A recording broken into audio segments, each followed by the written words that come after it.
Good morning, Reverend Brother Anthony, our principal, Reverend Brother Apolli D'Souza, our vice principal, Reverend Brother Jacob, our correspondent, academic coordinator, Miss Mary Ann Ma'am, guest speaker of the day, Dr. Venkata Ramakrishna, T, and dear parents, a hearty welcome to each and everyone gathered here for this momentous occasion, the orientation programs of classes 3 and 4. Prayer is the key to unlock all storehouses of God's infinite grace and power.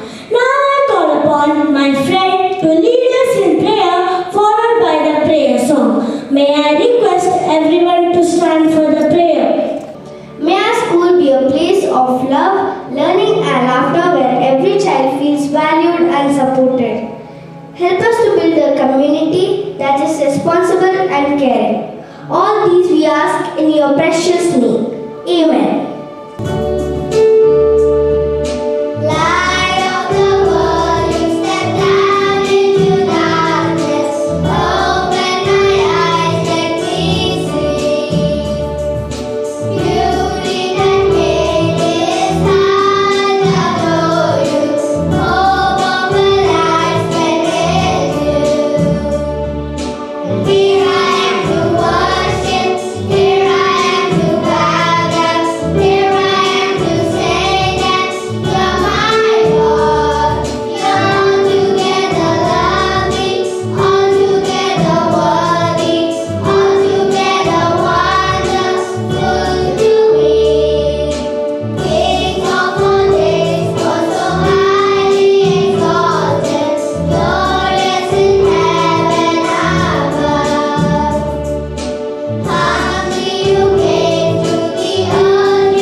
The lighting of the lamp is a symbolic act that signifies the dispelling of darkness and illumination of knowledge. It is a time to embrace the light of wisdom and knowledge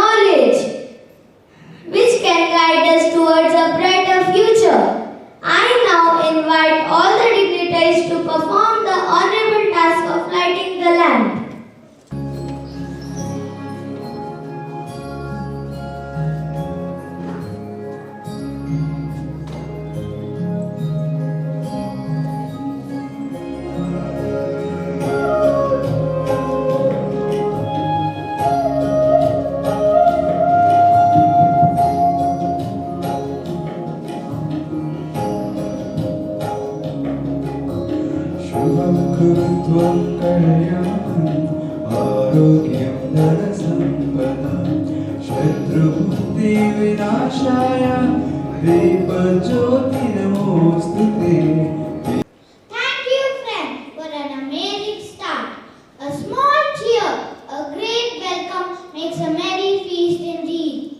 We are honored to have you all here today.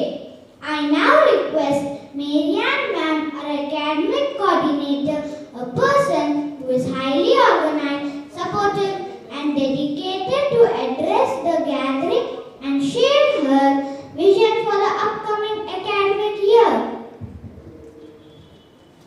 The journey of 1,000 miles begins with one step.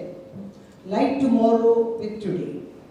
Respected Principal, Brother Anthony, our correspondent, Brother Jacob, our Vice Principal, Brother Apolli D'Souza, the guest for the day, our proud parent, Dr. Venkata Ramakrishna, parents and the teaching faculty.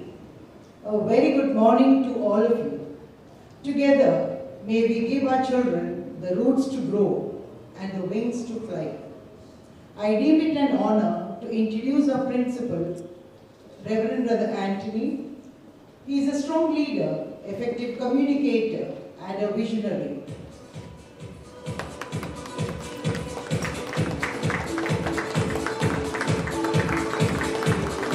The guest for the day, Dr. Venkata Ramakrishna,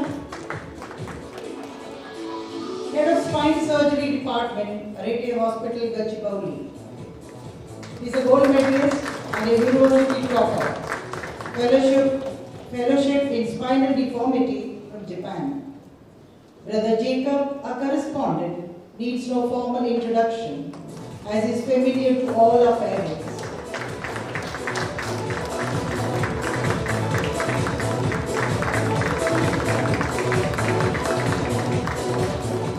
Brother Apolli D'Souza, our Vice Principal, is friendly and a compassionate person.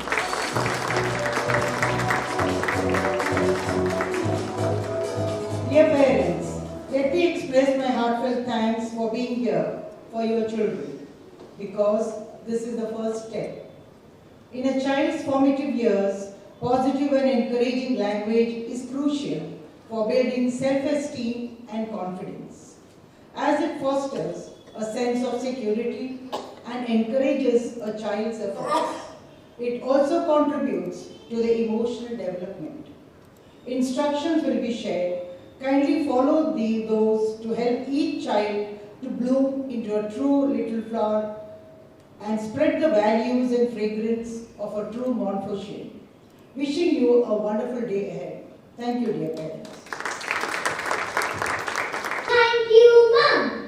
Reverend Brother Anthony, our principal, is a compassionate, sincere, dedicated, and committed leader. Our school future is filled with promise. We are privileged to have you with us, brother. May I now request brother to render your valuable message. Esteemed Speaker of the Day, Dr. Venkata Ramakrishna Garu, our correspondent Jacob Matali, our Vice Principal Brother Apolli D'Souza, our academic coordinator Ms. Mary Ann, esteemed parents and educators of this institution, and my dear little children, very good morning to one and all. Good morning. Well,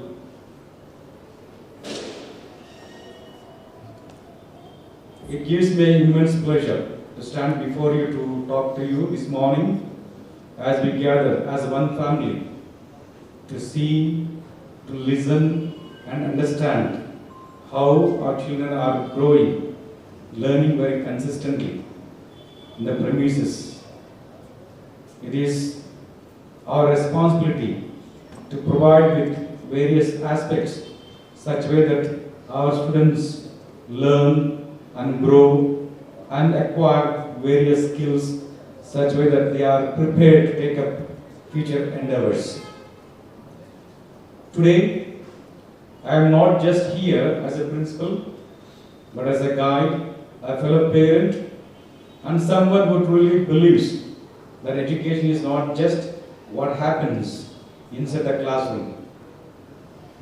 It is a journey that involves you, me, and your special child.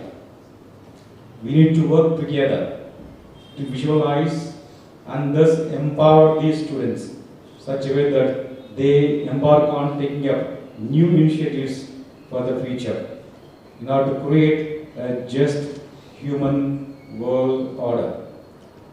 Let me share a few powerful stories, real, simple, but unforgettable. The glass of water, a lesson in listening. A child once came to school crying. His mother had scolded him in the morning for spilling water. When asked, he said, "I was trying to pour water myself like my papa or my mother." Think about this. A child trying to become independent was punished, not encouraged. Now what happens with your with your child when he or she does independently? Do you encourage, do you promote, or rather you assist him or her in carrying out daily tasks? Message can be, children will make mistakes, isn't it? Dear parents? Yes. Okay. Now it is for you how you respond, how you treat him, how you can empower to overcome these small mistakes. If we react with anger, we will kill confidence. But if we respond with patience, we raise leaders for tomorrow. In other words, we create and infuse new confidence in the minds of the children. The mobile phone or the moment. We had our annual exhibition last year. A little girl stood on a stage to present a science model. She searched the crowd and whispered to me, "Ma'am, my father is not watching. He is busy on the phone." That broke my heart. For a child, that 2 minutes moment on stage is everything. So, what message you can draw? Your presence is more powerful than any gift. When you give your full attention, you tell your child, you matter. You are the world. So therefore, my dear parents, you need to be attentive. You need to be sensitive. You need to be that kind of person who can reach out and encourage. It is not merely you provide certain things, but your feelings, your concern, and above all, empathy, which will help them to overcome small challenges that they face every day of their life. We often hear parents say, "Let me do your project. It will be faster. Give me your notebook. I will write neatly." But what is the child learning? That is okay not, or try to say that others will always clean up. Therefore, it is not you do the homework of your child, but it is how you help your child to do the homework. Most of the parents, they carry out instead of the child. In other words, you need to sit with them, you need to help them in such a way that they carry out their works responsibly. One child submitted a project made by his parent. The teacher asked a simple question, "Can you explain this?" The child froze. He didn't know how to explain because he never involved in doing that project. What we can learn from this: help but don't replace effort. Allow your child to try, struggle, and sometimes fail. That is how success is built. The next point, the silent dinner table. In many homes today, dinner is eaten with TV or cell phone in hand, not conscious about who is sitting beside you, in front of you. Conversations are disappearing. Feelings are evaporated. Empathy or solidarity is no more a concern. Therefore, how do you respond? How do you feel? How do you place yourself in front of your child when you sit for eating a dinner or lunch? But research shows children who talk regularly with parents score better not just at school but in life. Why? Because they feel heard, supported, and confident to express themselves. Try this out. This tonight, sit down and ask your child, what are the best part of your day? How did you feel? What did you learn? What have you acquired skills? So that will make them feel comfortable. That will help them to create new thought, new impetus for their learning. Watch their face light up when you talk to them. Talk, listen, repeat. This is how strong minds and soft hearts are built. So never compare with the other children. It can be thief of your joy of your child. So one parent recently said, why can't my son be like the neighbor's child who scores 95%? Dear parent, comparison is the worst form of motivation. Never ever compare with the other child. Always appreciate him or her. Always promote whatever he does or she does. A cactus and a rose both grow, but in different ways. Your child has a unique pace, talent, skills, and spirit. So celebrate your child's progress, not someone else's success. We always focus on other child, trying to appreciate, neglecting or negating your own child's progress. So therefore, focus on your child's progress. Dear parents, your child doesn't need you to be perfect. They just need you to be patient when they are learning, proud when they are trying, present when they need support.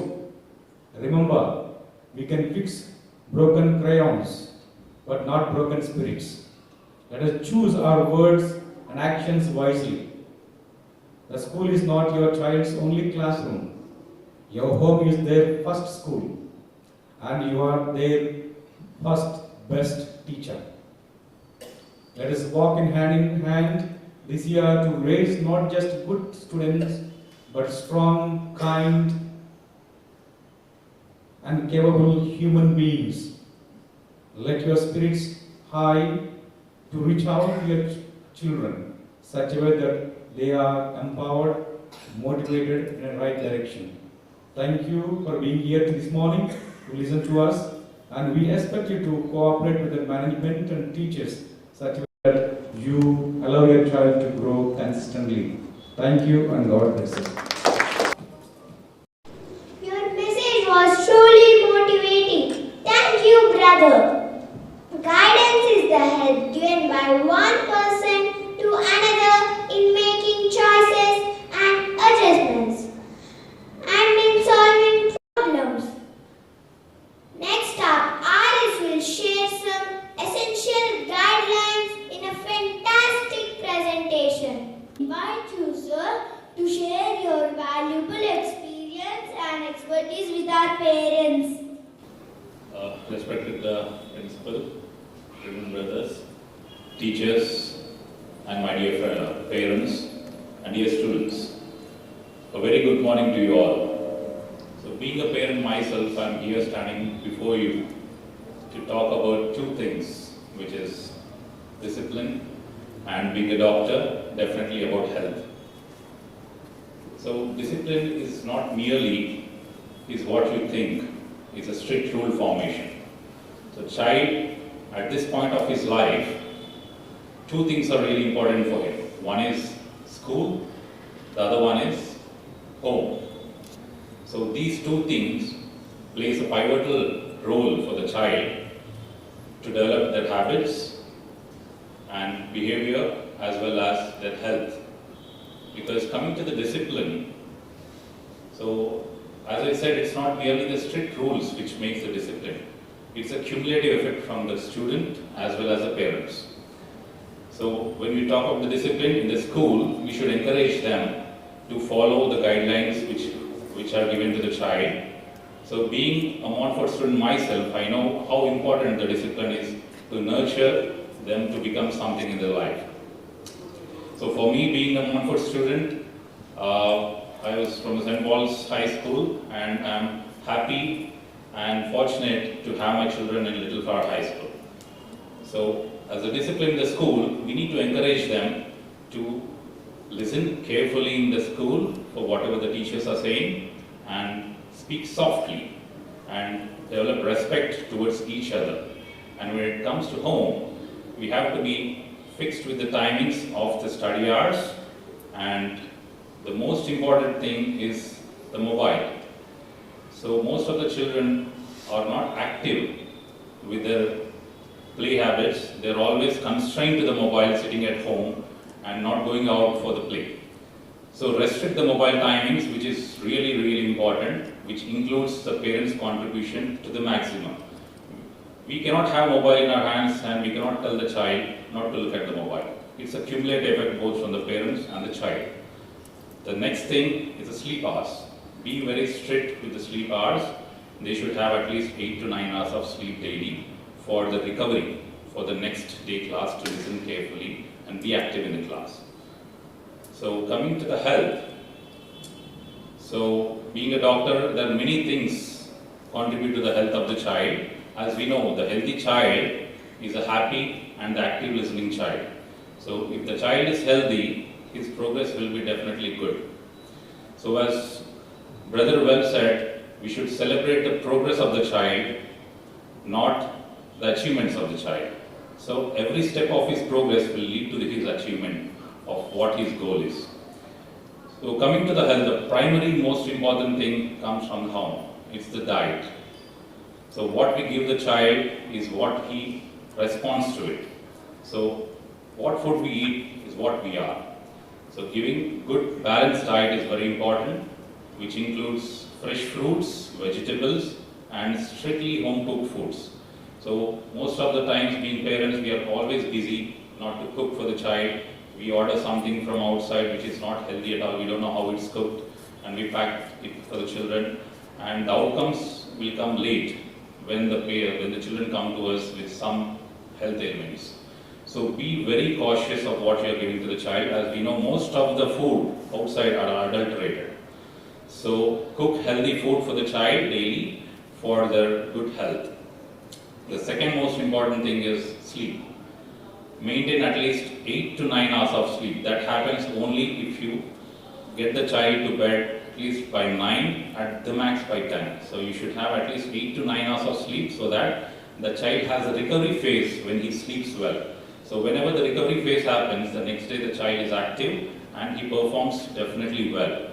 So when the child sleeps late, next day morning we rush him to the school, and that kind of waking up from him from the sleep is not good at all. He will be cranky throughout his schooling and he will not finish his homework. There many things follows it. So apart from sleep, the main thing which we neglect is the physical health of the child. We always push the child to study well, get good marks, be competitive with other children, which will bring their mental health down. So always encourage them to play. The physical health is as important as the education. So always encourage them to take some sport if they are interested in, and encourage them to play outdoor games instead of playing mobiles sitting at home. The last but not the least is the mental health of the child. So as well mentioned in previous talks, it's always interaction. First listen to your child carefully, listen to what he's saying. We're always busy with our works, but nothing is more important than our child's future for us. We're always working for our next generation, right? So if we don't take care of our child, whatever we work is of waste. So first prioritize your child, listen to them, listen to what they're saying, encourage them to talk, which will make them more confident. So the confident child is really important for the next generation to come up. So one is listen to them, let them express what they want, let them express their interest, let them express what they're good at, and encourage them to do what they really like. And Finally, being a parent, let us together work towards raising a confident, disciplined and a healthy child. Thank you. Appreciation. I request our principal to present a memento to our chief guests.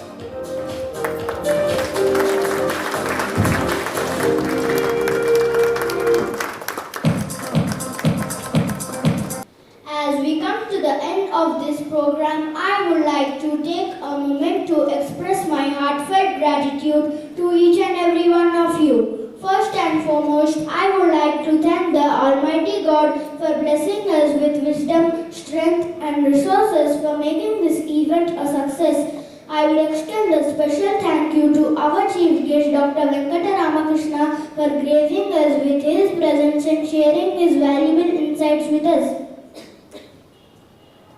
I would like to thank our principal, Reverend Brother Anthony, for his guidance, support and encouragement. I would also like to thank our academic coordinator for her tireless efforts in coordinating the academic aspects of this event.